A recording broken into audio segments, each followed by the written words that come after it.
It's time for the Ron and Brian Podcast.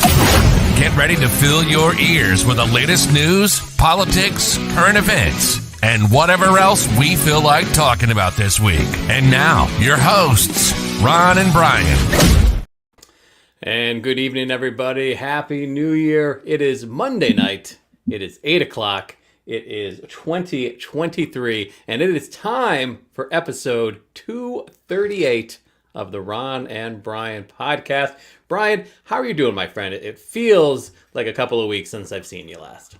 It feels like a couple years since we have sat here, we have done the show. It is amazing to once again see that you are no longer using the Brian beats, that Ryan beats himself up because he doesn't know how to do Wordle. You're using your new 2023 official Paisley mug.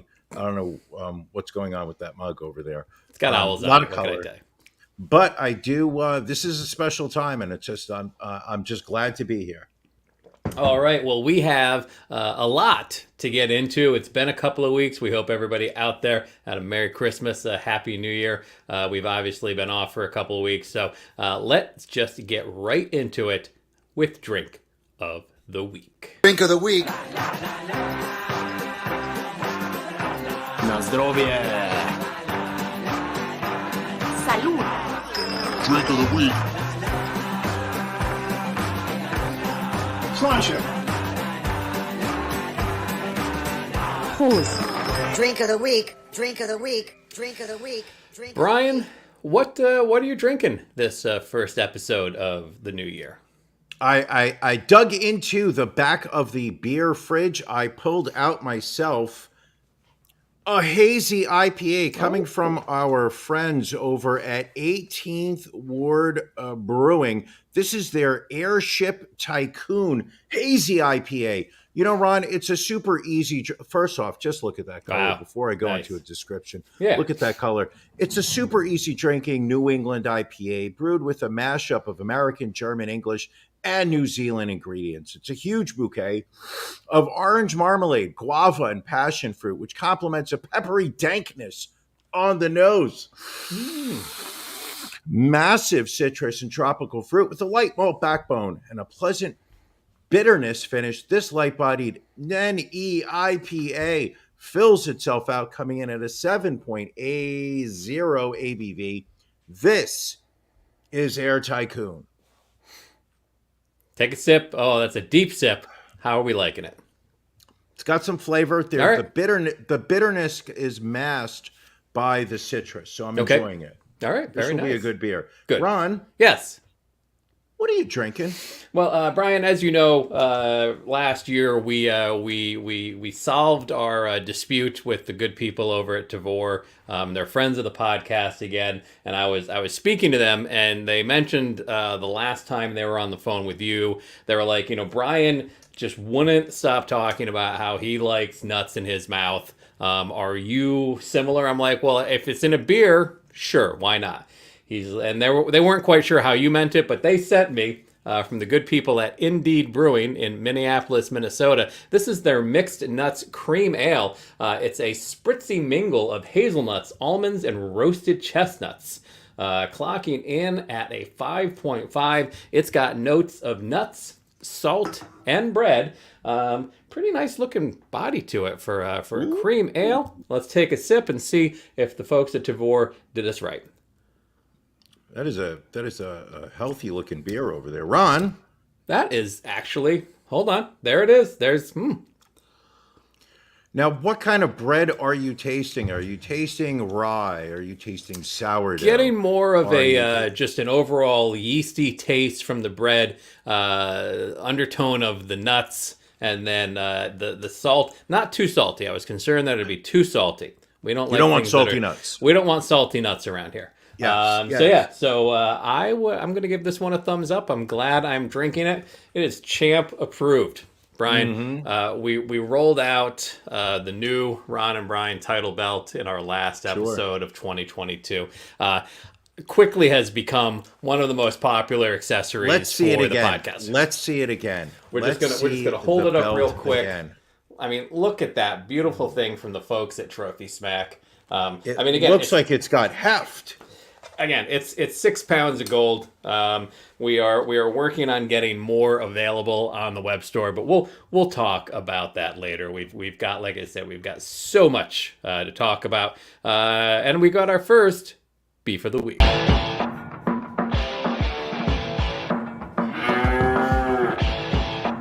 Ron and Brian's Beef of the Week.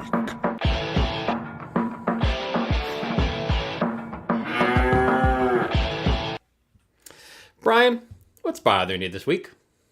It's a simple one. Okay. This was, we took a week off last week for the Christmas holiday. And, I'm not going to lie. The last 2 weeks have just been filled with really good times of friends, of family, of loves, tears of joy, tears of merriment, just lovely times. And the only thing that I could come up with as we were entering this show, in terms of a beef, was people who complain about me having too many T-shirts. Interesting. Because, one thing I pride myself on is just having a great T-shirt collection. I would give you that much. I try not to wear the same shirt every week. And some people just sit there and say, Brian, you have too many T-shirts. You just have too many T-shirts. And there's only, it's really upsetting when you just keep going out and buying more and more T-shirts. But I just think, that's just beautiful. Personally, I think that's the best one you've worn yet. I think that, you can never have too many T-shirts. So I want to thank the nice, I set this one aside this week. I thought it was appropriate. I just said, to the nice people over at T Public, they sent me some over. They were like, Brian, you've helped us. You've supported us.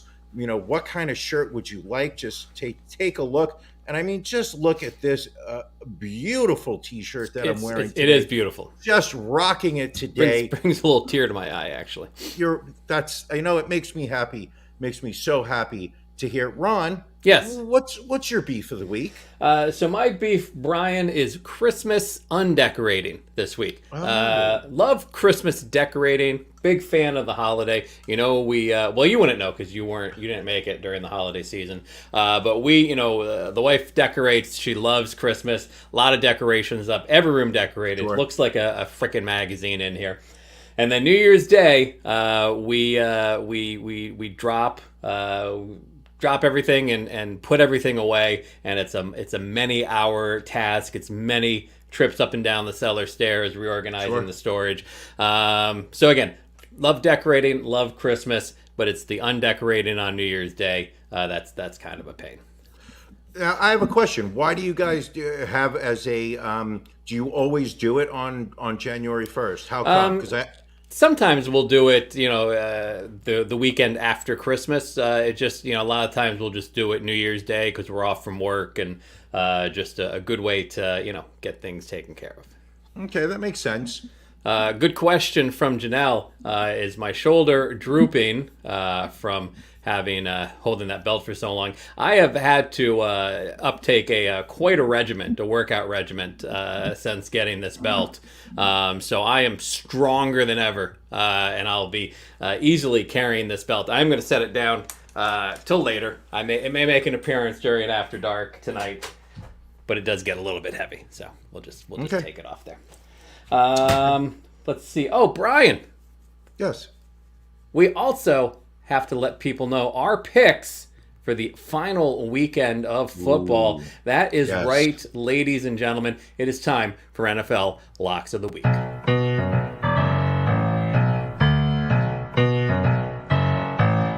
Locks. Now, we tried something a little bit different with the show not being on last weekend. We made our NFL Locks of the Week available only to Titanium members of the Patreon and higher. We had a conversation. We said, we've got a valuable commodity here. I mean, people literally are making thousands of dollars off of these Locks of the Week. Maybe we should make this available to our higher contributors on the Patreon. So we tried that out. I think it went well. We're still waiting on some feedback. But, not saying in 2023 we're going to put the locks behind the paywall, but we're not quite ready to commit to say that we're not. Well, we have been receiving some, cease and desist letters from the NFL organization, the management, the executives, basically stating to us that the honesty of the game is being called into question because you and I each keep going 2-0. That the only way that could possibly be happening, according to the legal team of NFL stinks, is that we just, there's some type of collusion going on between us and the NFL. And that's not true. Nope. No, that's not happening. It is because Ron and I are just so superior in terms of being able to look at NFL games, look at the Vegas lines, and be able to just, it crystallizes right there in front of us as to what is the correct bet, or as we like to call it, the lock of the week. Ron, just congratulations. We took a week off, but you did not take a week off on your NFL picks. You are now 34-0. This past week, you sat there and said, hey, listen, Eagles 5.5 over the Saints. I love my Philadelphia Eagles, but I don't love them this week. New Orleans Saints winning 20-10. Also, you said the Jacksonville Jaguars laying 6 over the Texans. You said lay those points. You could put a 2 in front of that 6, and I would still lay those points. Jaguars win easily 31-3. Ron, congratulations. Well, and congratulations right back at you, my friend. You picked a couple of blowouts. You said Detroit -6 versus the Bears. Detroit making a run for the playoffs. Chicago has nothing to play for, and they showed it. Detroit winning 41-10. Same thing with the Giants versus Indianapolis. Giants favored by 6. You said the Colts not going to show up. Same thing with that. New York Giants 38-10, bringing you to also a perfect 34-0 on the season. So, how do you do it? It's what do you call it? It's a gift. It's just truly a gift, Ron. Understood. So who do you have? This? No, Ron. No. You're the champ. You go first. All right, fair enough. So for week 18, final week of the regular season, I like those Jacksonville Jaguars again, locking up a playoff berth. They're favored by 6.5 at home against Tennessee. Take Jags -6.5. Cowboys go on the road, still in contention for the NFC East title as well as the number 1 seed. They are -3.5 at the Commanders. Commanders eliminated, nothing to play for. Take Dallas minus the points. Brian, who you got? I've got the Minnesota Vikings -3.5 at the Bears. Bears, nothing to play for other than the memory of Mike Ditka and refrigerator William Perry. Vikings easily will win this game. Also, the New York Jets are the worst organization in the history of the NFL. They are only getting 1.5 points against the Miami Dolphins, regardless of whether this game is in the Meadowlands or is in Miami Stadium. You take Miami Dolphins, you lay that 1.5, and then you don't have to worry about rent. You don't have to worry about your mortgage because it's going to be paid off, people. All right. Brian, so much to get to tonight. Do we want to start off with predictions? I think so. Predictions. All right, as you longtime listeners of the podcast know, every January we make our predictions for the coming year, but we also go back and we grade our predictions from 2022 to see if we were correct or not. So let's start off by reviewing our 2022 predictions. Predictions. Brian, what was your first 2022 prediction? My first 2022 prediction was that the stock market would end the year lower. And, if there was anything that I considered a lock, it was this. The Dow down over 10%, NASDAQ down over 30%. I could not have been more right. I I also wish that I had shorted the market. I did not put my money where my mouth is, and instead of winning a lot of money this year on the market, I lost significantly. All right. Last year, we were getting ready to attend AEW in Newark, New Jersey, and I predicted that Brian would shock the wrestling world by winning the AEW World Championship. Unfortunately, due to some failed contract negotiations with Tony Khan, that never came to be. So disappointing. I feel like he's so close to just hitting a greatness, and his refusal to embrace both yourself and myself. It really is just holding the organization back. What was your second prediction for 22? There will be 2 more substantial COVID-19 variants after Omicron. So there was not two. They were not substantial. All right. We did not. We have not. We have not had a substantial COVID-19 variant. They have announced that some variants are, but I would not consider anything substantial. 2022 really was the year where Omicron took over in December into January, and COVID has pretty much. It is still there, but no longer seen as a life-threatening force. Where it goes, we do not know. Nobody can predict it except Ron and I. We're not doing it right now. Might be in our 2023 predictions. You never but know. I was wrong on that one. All right. I said that Americans that lose loved ones to mass shootings during the year will receive an overflow of thoughts and prayers, but no meaningful actions or legislation. And unfortunately, that proved to be very true. That is very good. Well done on that one, Ron. I said that for my third prediction, I said that Florida Congressman Matt Gaetz will resign in disgrace. A lot of you will remember that a year ago, the Florida representative, I believe, who was, very much had sided himself with the election deniers, the Donald Trump world. He was being investigated by federal authorities for a relationship he had with an underage 17-year-old Florida girl who he had Venmoed a substantial amount of money and also had accompanied him on some out-of-state trips. I said that this would result in him resigning. That has not happened. Nothing's happened or materialized really from that investigation. My guess is that Matt Gaetz will walk free. And I had a Matt Gaetz prediction too. I said he will announce his candidacy for the nation's highest office, forming a partnership with Josh Duggar that they call a pedophile presidential super ticket with the campaign slogan, "Make America Underage Again." Felt good about that one, but it did not come to fruition. Brian, that's a shame. That is what's a shame. The next one?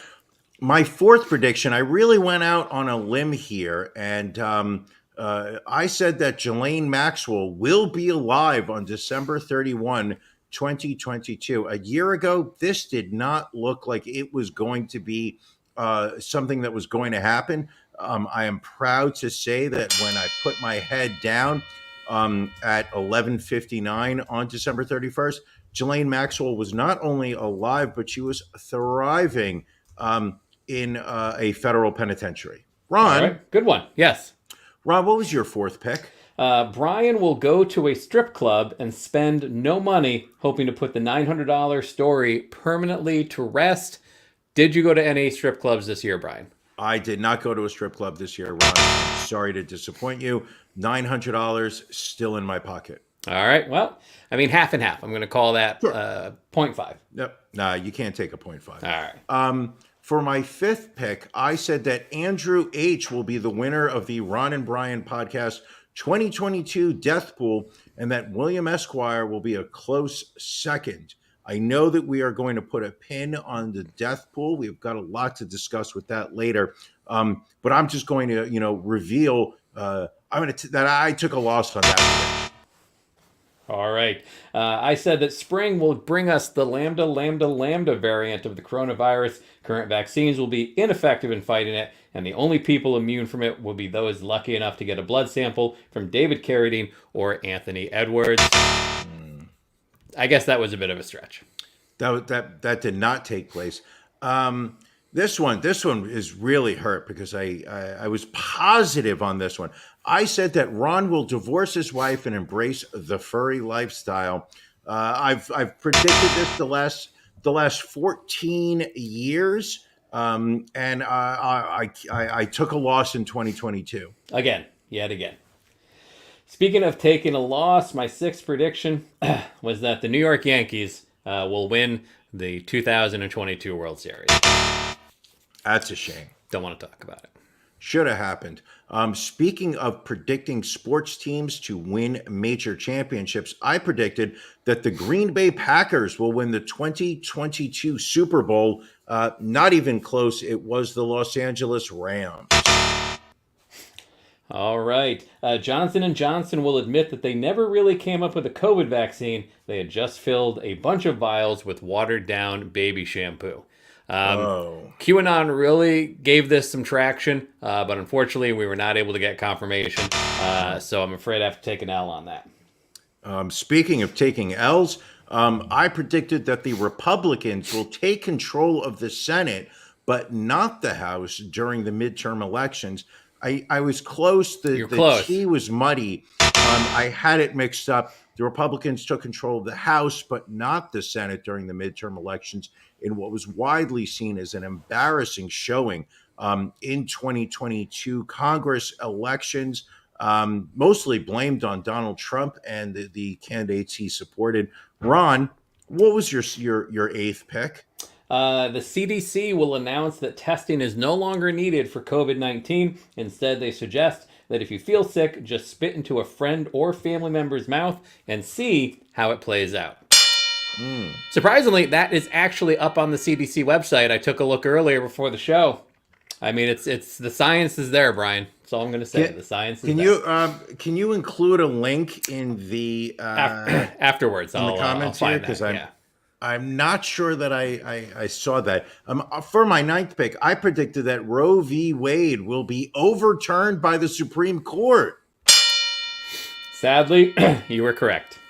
I was correct on that. Ron, what was your ninth pick? Brian will Brian will marry his fleshlight in a ceremony that many will call the wedding of the decade.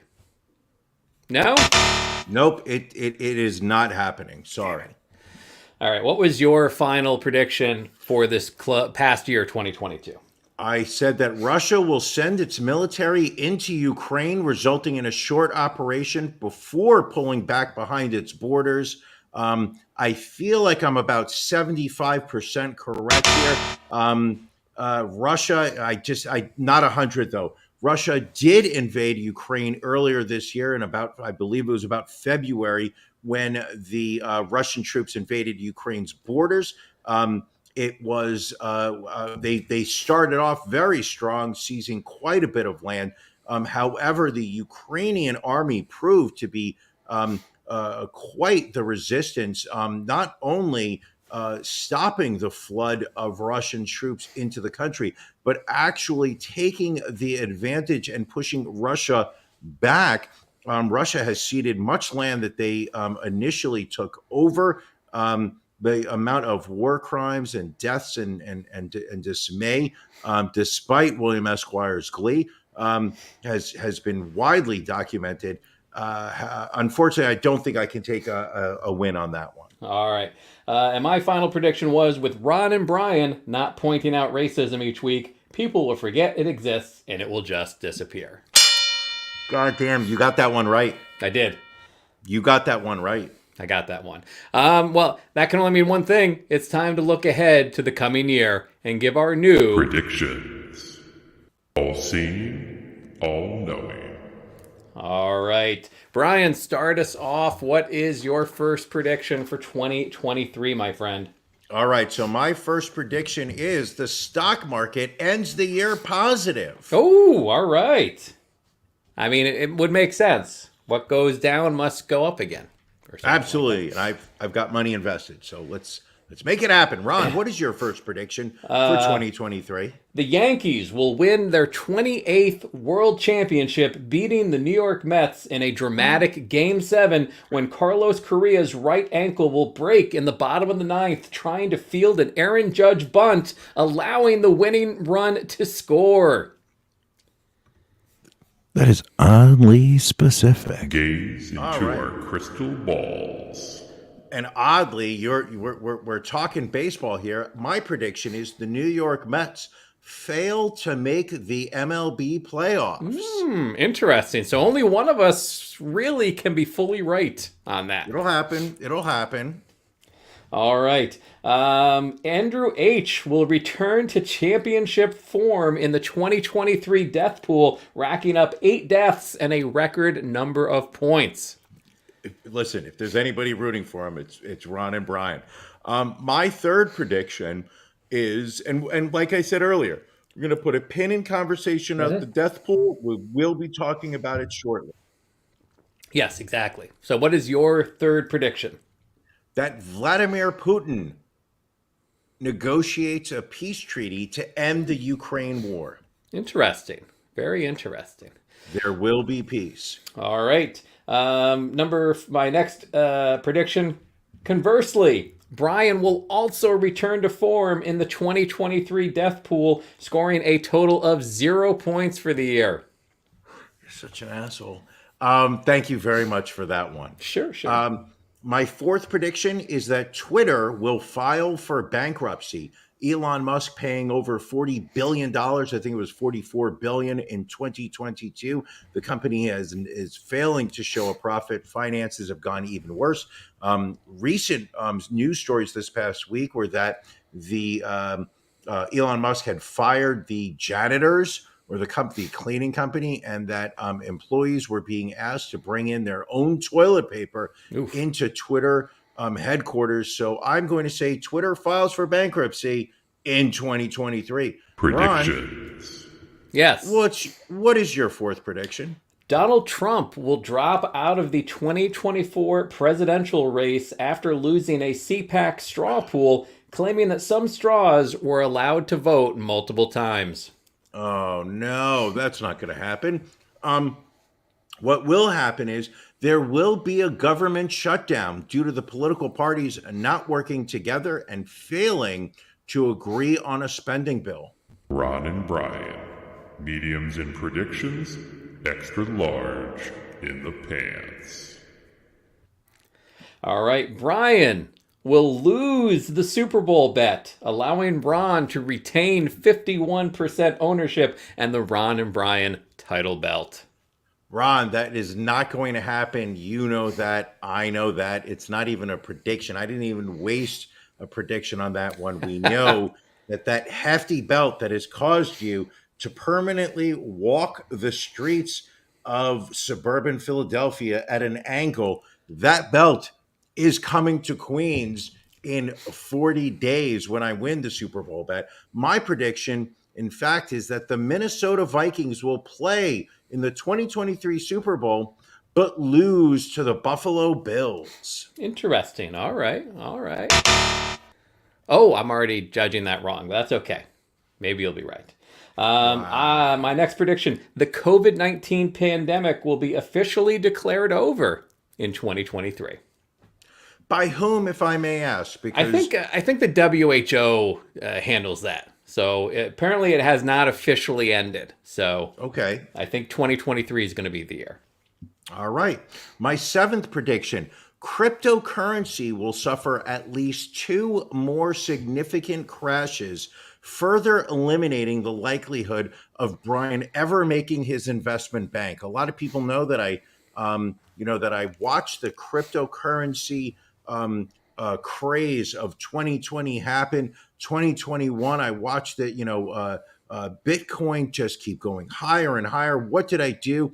I waited to February of 2022 to decide I'm going to get on this train and invest money. Right now, I'm down about 70% of my investment.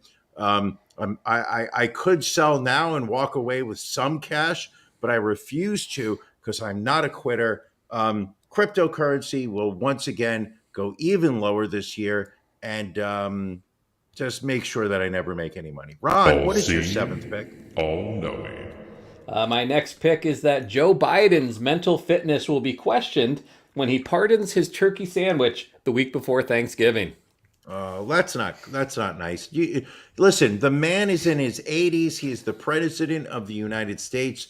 It is just about time that you stop bashing him and accept and embrace that he is the greatest president of all time. Predictions. All right, that's not a prediction. I don't. No. That is not my prediction. Prediction number 8. Disgraced U.S. Representative-elect from New York, George Santos, will not resign from the discovery of multiple lies he told during the campaign, and he will serve a term in Congress. I mean, so far you're looking good on that one. Let's see. Next up, inflation will drop to historic lows, giving Americans more disposable income to spend at the Ron and Brian web store, which you can visit at ronandbrianpodcast.com. I like that one. Thank you. I like that one a lot, Ron. Prediction number 9. Ron will divorce his wife and embrace the furry lifestyle. Ron, we know that you are fans of furries. We know that you have a pink bunny costume. It does show your face. That was, if I remember correctly, that was your furry with training wheels costume. You're not ready for the full, head part of the costume. You will buy, I believe it will be a purple unicorn costume. Okay. During 2023, you will divorce your wife, and you will quit your job, and you will travel the country to go from furry convention to furry convention under the guise of scouting hotels that your company can buy. Is that the entire prediction right there? Nah, let's just end it with you embracing the furry lifestyle. I think I think it's enough to say that you embrace the furry lifestyle. Do we not? All right. That's fine. We'll go there. Perfect. All right. My next prediction. Brian will stop projecting his feelings onto Ron and will admit that he, in fact, is a member of the furry community.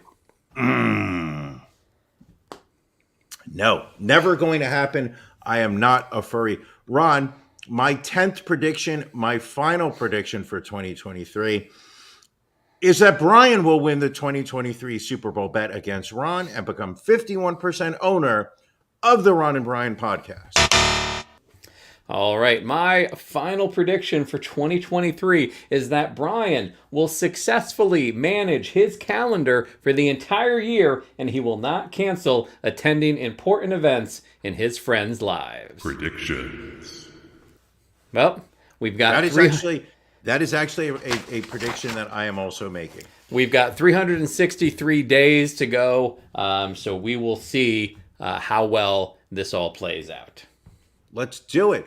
Ron, I think, we talked about it enough times. I think, we do need to discuss the 2022 death pool. Yes.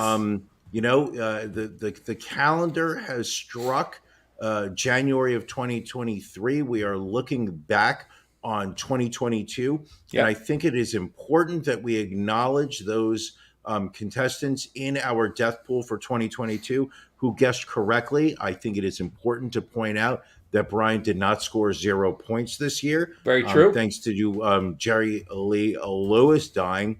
Talk to us, Ron. How do we do this year? Well, first off, let's say that we are holding off declaring official winners because we have experienced in the past where death announcements have been delayed a little bit. So we just want to make sure we don't announce things too quickly. But as it stands right now in first place, Jocelyn, friend of the podcast, sitting in first place with 81 points. Myself in second place with 66. We have Max and Janelle tied in third for 37. Andrew H. got on the board late in the year with 18 points. Brian, you're sitting in 5th place with 13. Billy, William Esquire at 6th with 9. And then Dom and Erica tied for 7th. With 4 points. So as it stands, take me out of the mix. Our top 3 are Jocelyn, Max, and Janelle tied for 2nd. Andrew coming in 3rd. Some of the ones we got right this year. You mentioned Jerry Lee Lewis already. He was my points. Queen Elizabeth, many people had. Mikhail Gorbachev, another one. Some of these weren't, big surprises. I mean, Philip Baker Hall, he was up there. He was 91 years old. Nichelle Nichols, again, up in her late 80s. Olivia Newton-John, been sick for a while. Pele passing away after an illness at the end of the year. I think probably the 2 most shocking ones, Ray Liotta passing away. I think that was a surprise to a lot of people. But Aaron Carter passing away at the young age of 34. Jocelyn and myself both picking Aaron. Obviously, I got all my points from that. Good enough for 2nd place. So that's that's kind of a strategy that people take at times is picking one of these young troubled souls and seeing what happens to them. It was and one of the things about the death pool is it's so often misunderstood as rooting for people to die and celebrating the death of some people. And that's not what the death pool is about. It's about friendly competition. It is not the celebration of death. One of the the things that I will remember in calendar year 22, when people look back, on the year and say, Brian, what significant things had happened to you in 22? It was the number of pieces of drywall that I needed to replace in my apartment after I found out that despite having Aaron Carter on my death pool for 2020 and 2021, I left him off my 2022 death pool list. Truly, just an oversight of just global proportions. Yep. It was, my super came up and asked me to please stop punching holes. My porters, they got tired of, of carrying, just buckets of plaster to cover up the holes that I have. I mean, I'm no longer able to put up picture frames in my apartment because the walls just are not they're not sound anymore, and certainly are not load bearing, just because of Aaron Carter. I'm hoping that 2023 will bring more. How do I say this politely? More acceptance on the part of many as to what the greatness of this death pool is. Sure. And a record number of entrants for 2023, 33% increase over last year. So a lot of people in play, a lot of points in play. Interesting shift in strategies. You do see, and I think this is again probably due to Aaron Carter, you see more people attempting to throw some younger people into the mix. I mean, Sure. There are some, there are some safe bets out there that people went with that we'll get into a little bit more, but also seeing some of the younger people that again maybe are dealing with chronic illnesses, dealing with mental illnesses. So let's real quick look at who our top picks from everybody playing the game was this year. So we've got 5 individuals that 6 people checked off on their list. Al Roker, obviously been dealing with health issues for a while. Bill Cosby, again, in his 80s, his handlers Sure. are putting him out on tour for some reason in 2023. Mel Brooks, that one stung a little bit, seeing people pick Mel Brooks, but again, the man's in his 90s. You want him to live forever. Bruce Willis was kind of a surprise for me. I understand he's dealing with that asphoria. Is that what it is? but it seems like it's just I don't believe it's appropriate for either of us to talk about his ass. but it seems like that's just more a disease regarding communication and speaking and reading. I don't know if that's a fatal disease. No, but I do believe that it's similar to dementia. It does just lead to the brain not sending triggering the synapses to make sure that the body is doing everything it needs to do. And then also getting 6 picks, Kanye West. So I think a lot of people, obviously, I think people are feeling, due to the mental illness, something bad could happen to him. And I find that very upsetting, because the message that sends is that the Ron and Brian podcast fans, the people that love us, they misunderstand mental illness as being life-threatening. It's something that can be treated, and it's something that medication, therapy. Mental health is very important, but it absolutely can be treated. To sit there and say that a relatively healthy Kanye West is going, it almost sounds like people are hoping he dies, and you never want to see that. No. Next highest picks with 5, Britney Spears and Dick Van Dyke. Dick Van Dyke. Wow, I did not even realize he was still around. He is still alive. He is 97 years old as of December 13th of last year. I don't know if you have this in front of you, but is he the oldest person that was picked for the death pool? Because one of the geniuses of the death pool, and we communicated on social media multiple times prior to the end of the year. Sure. It's too late now for people to get in. But one of the geniuses of the way this pool is set up is that for every year that the person is younger than 100, people who have picked them, and when they die, get an extra point. So this works off of a point system. So if somebody 98 dies and you guess and you put them on your list, you get 2 points. If Correct. Somebody who is 50 dies and you have them on your list, you get 50 points. So it is absolutely surprising that so many people would put Dick Van Dyke on. The oldest entry, I believe, is a few people picked Bob Barker, former Price is Right host, who turned 99 on December 21st. So only 1 point. But again, if it's a close year, sure, that 1 point could push you over. Well, I think a lot of it also has to do with just, nobody wants to end the year on a goose egg. You want to make sure that you have some points on that board, just for bragging rights at the table during Thanksgiving.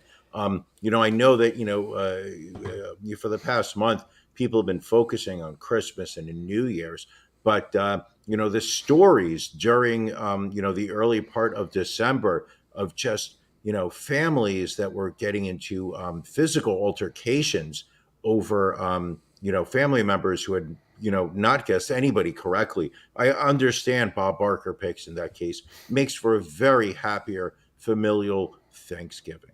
All right, Brian, I know you like your picks. Obviously, you picked them. Sure. I like my picks. But in reviewing picks that other competitors made, Sure.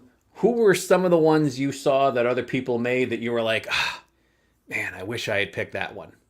Oh, I mean, I saw Ben Vereen, and I sat there and said, "Damn it!" Carol Burnett, and so Andy Dick was one that just really. Well, you made pulled on Andy me. Dick's pick, so that's.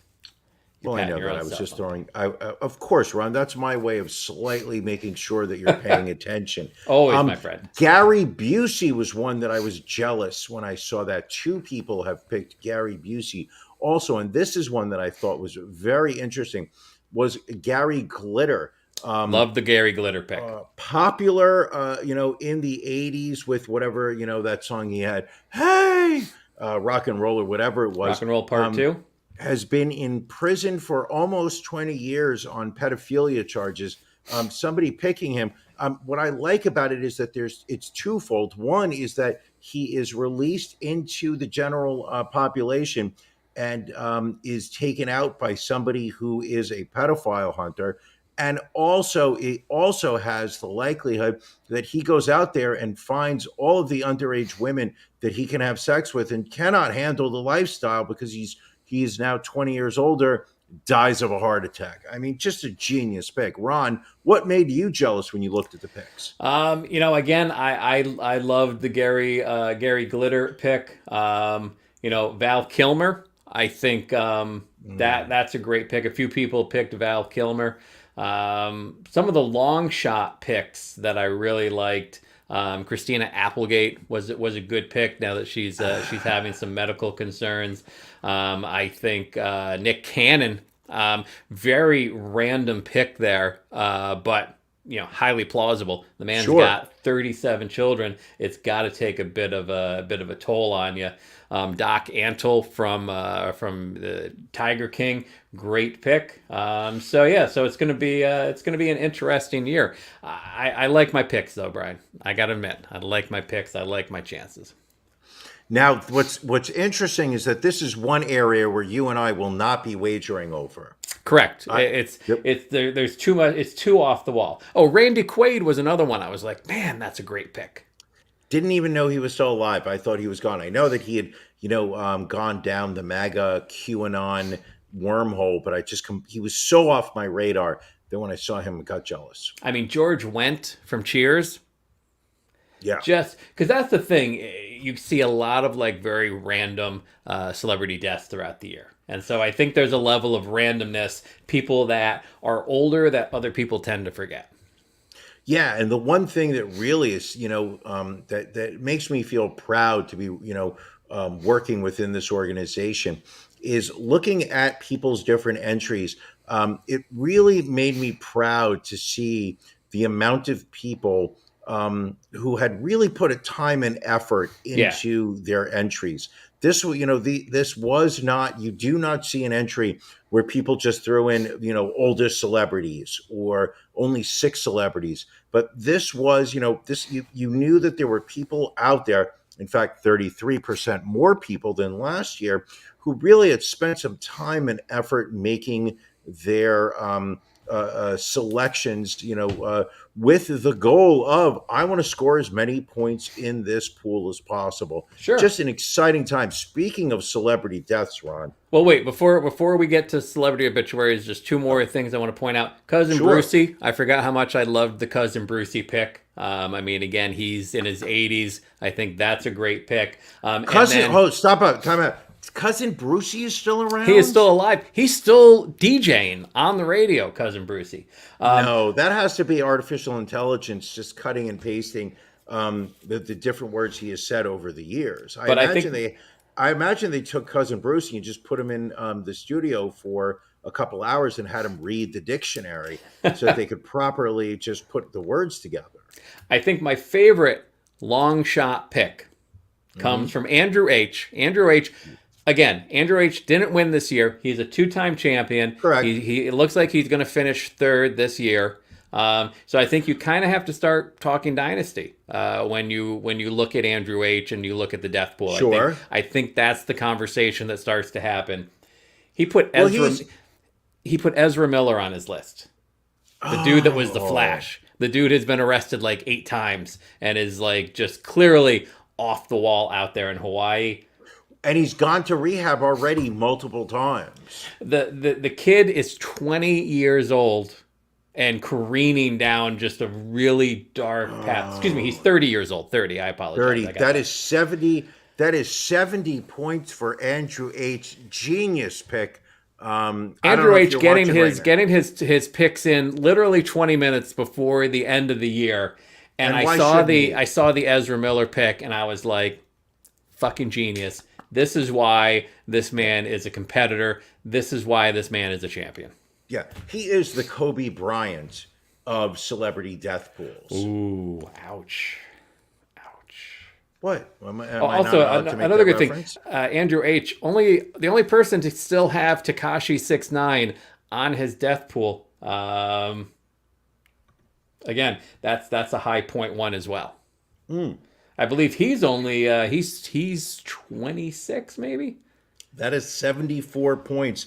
I mean, listen, 2023, there is so much to look forward to when it comes to the celebrity death pool. You know, it made me very happy to see so many new people come in, Yep. people who were not in last year, not in the year before.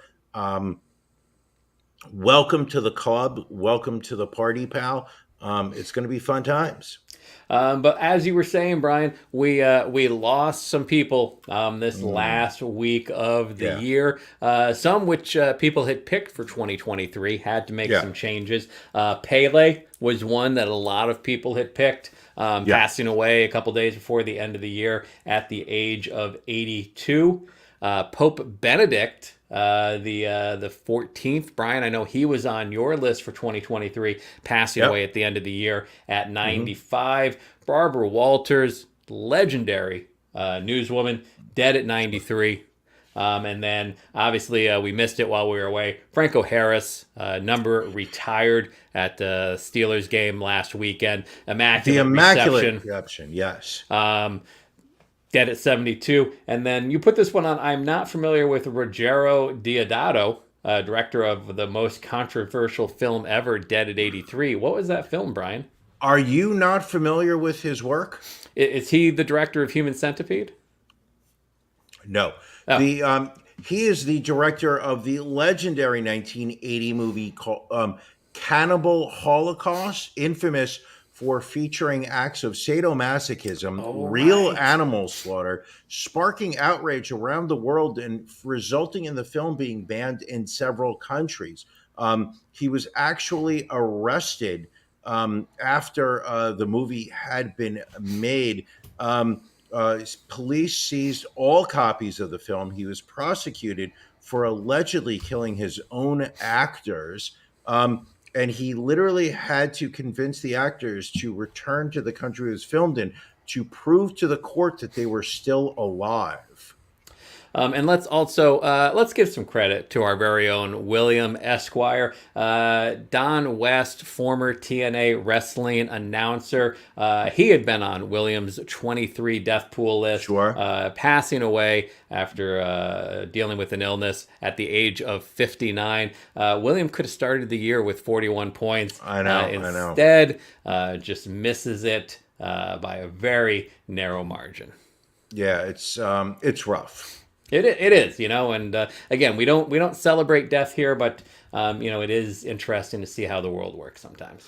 Also, we are on a death watch. I don't know whether people are aware, but Jeremy Renner apparently is going to need multiple surgeries after extensive injuries were sustained by the 51-year-old Marvel star earlier this week after his leg was run over by a snowplow while he was walking on his Nevada property.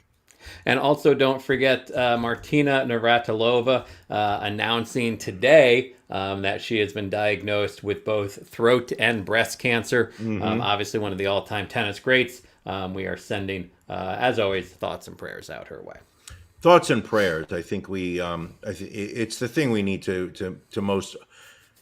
It's the thing that's going to get us through the most difficult times of 2023. Now, we've got some stories.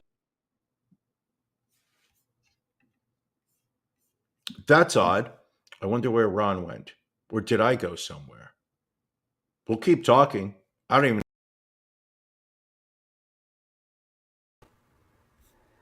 Not quite sure what happened there. We had a little bit of cutting out. We will wait and see if Brian comes back here. Gotta love the internet, folks. Hold on a second. All right. Oh, what happened there, Ron? I don't know. I got kicked out for some reason, so we all got kicked out. So you got kicked out, and then I came back in because I thought I was still going, and then I got booted out. I tell you, it's the Russians, basically. It's the Russians. Anyway, that's a shame. That is absolutely a shame. And here we go. Obviously, the true answer is that our friend Matt is, with his voracious cocaine addiction, he did bring it in to 2023. Matt's all coked up, and he hit the wrong button. Matt, don't do that ever again. So we have a story that we've been following for a couple of weeks now, And it's one of those stories that the more you get into the story, the crazier it is. It involves a former Coppin State basketball player who has filed a lawsuit against his assistant coach for allegedly manipulating him into sending nude photos and blackmailing him into filming a sexual encounter. In the lawsuit, Coppin State assistant coach Lucian Brownlee was accused of allegedly catfishing former basketball player Evan Williams by posing as a woman in an online relationship. So we're going to start there in that Brownlee. Hold up. Stop right there. Right. That is a lot to unwrap.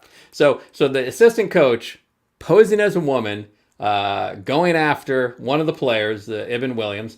Brownlee persuaded Williams to send photos and sexual text messages during their online conversations in order to keep, quote, her interested in their relationship. Although Williams expected the relationship to progress, it fell into something sinister when the catfisher threatened to release the explicit material if he did not send more sexual images. So then, this is going on and whatnot. Then the coach, Lucian Brownlee, goes to Williams and says, I'm being catfished by the same individual.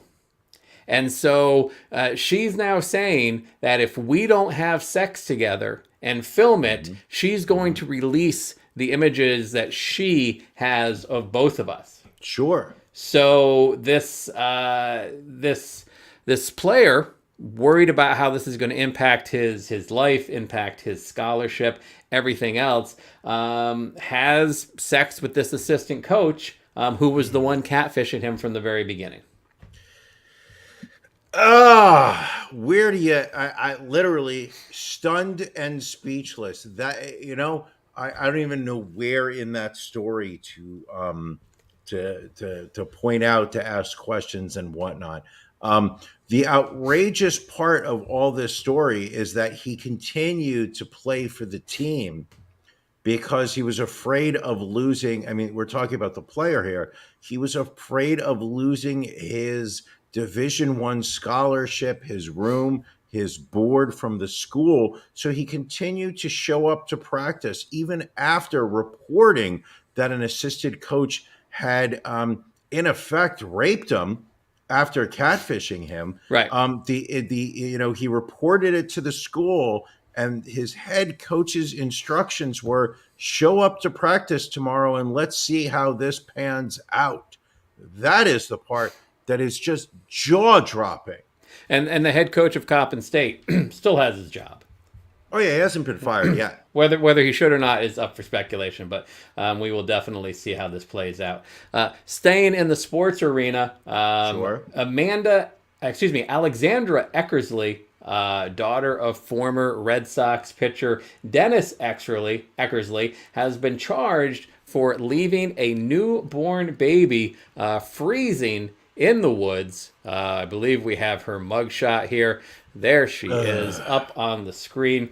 So her baby was found unclothed and freezing in 18-degree weather in a dark wooded area in New Hampshire. Officers had responded to a report of a woman who had given birth to a baby in a tent in the woods. And then Alexandra allegedly lied to the authorities about the baby's whereabouts and claimed she had given birth prematurely. After an hour of searching, police found the baby uncovered and struggling to breathe. They were able to get the infant to Catholic Medical Center, and his health is improving. She was obviously arraigned and arrested for endangering the welfare of a child. And just first off, awful story. Yes. Just an awful story. You have to just imagine what type of where is a human brain that would sit there and just make that conscious decision to abandon a newborn baby in 18-degree weather. And then you see this photo, this mugshot of the adopted daughter of former Boston Red Sox great Dennis Eckersley. I like to pronounce it Eckersley. I know you earlier said Eckersley and then had to start over again. Yes. But you look at this photo and you're very surprised that the word methamphetamine was not used at any point during the initial article that came up was used in subsequent articles. And then as you're looking at this mugshot, you say to yourself, well, of course, she's got the red puffy eyes. She's got that 1,000 yard stare and very unkempt hair. This woman could have been in Breaking Bad. Also ironic that in October, Dennis Eckersley had retired from being a sportscaster on NESN, stating at that time that he wished to spend more time with his grandchildren. Little did he know he would need to travel to the woods in New Hampshire to do so. Well, is it possible he didn't even know? I know that they were estranged and not necessarily on good terms. I mean, people, speaking of being on good terms, let's just take one more opportunity and appreciate this shirt, which I will be putting up for auction on eBay as a worn T-shirt for, all benefits from the eBay sale will go towards Dennis Eckersley's grandchild's college tuition fund. And absolutely, wink, wink, nudge, nudge, not be going in my pocket. Who wants to own this shirt? It will be online tomorrow. All right. Ron, Yes. What is that heavy piece of metal and leather on your left shoulder? I just picked up the Ron and Brian 51% ownership title belt again, but we've got a couple more stories to get to, Brian. Let's keep things going here. A teen in India miraculously survived after a javelin was thrown through his neck in a freak track and field accident. Gotta love this. New York. Can't be real, Ron. There's no way that this story could be real. Holy cow! The New York Post even had a photo still of a video. This happened on December 17th while Sadanand Meher, age 14, was playing sports as the Aglapur High School in Odisha, India. Apparently, a student threw the spear that ended up piercing the boy's neck, going in one end and out the other. Thankfully, not as bad an injury as it would seem from having a javelin through your neck. Doctors were able to remove the spear, and he survived without sustaining long-term injury. My goodness. Now, I have a question. I have not spent a lot of time watching track and field.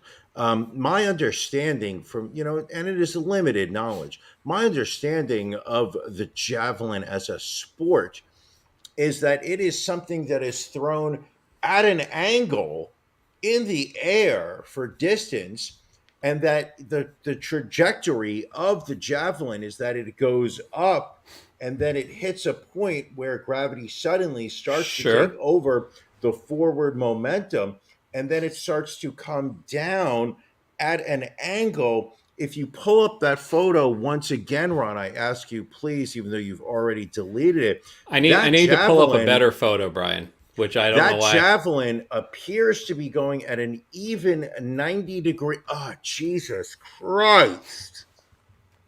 Well, again, I guess it depends on, how this hit him exactly. I don't want to laugh, but the poor kid literally made to just, here, sit in this plastic chair with a javelin through your neck while we figure out how exactly we're going to address this. And the part that kills me about this photo is that everybody's looking off into a different direction. Like nobody wants to make eye contact with this kid. Nobody's looking at him to make sure that he's okay. Oh my God, this is terrible. I mean, you ask yourself the question of who would throw this. Here's the answer. Clearly, producer of the Ron and Brian podcast, Matt, all coked up. He throws javelins. We know that in his spare time. Obviously, that's what happened. I mean, the guy in yellow on the right is probably like, man, I hope the school paid off their insurance bill.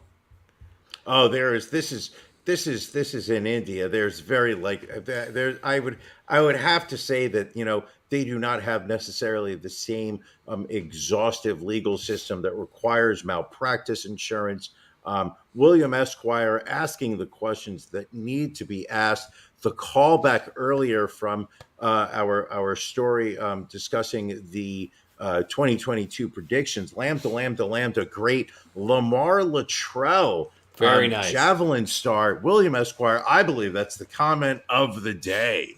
Give it to him. Got to give it to him. One last story before we get out of here. Just pure America to finish off here. A recent study by the website lendingtree.com finds out that 18% of families that visit Disney, either in Florida or California, end up going into debt to finance their trip. So what you're saying is that 18% of the people that go to Disneyland are in debt already, and that Not they exactly. are going.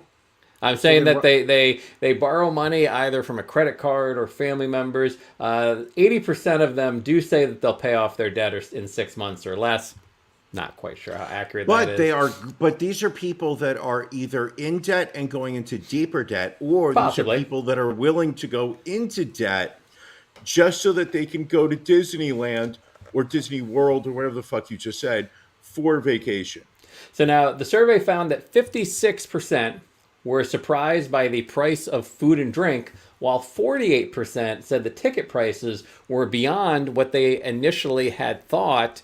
My question is, how are you not checking these things before? Yeah. If you're going to Disney on vacation, how are you not checking these things before you go? Because they're Americans and they just sit there and go, well, everything's going to just work out. There's no need for me to put any time or effort into research beforehand.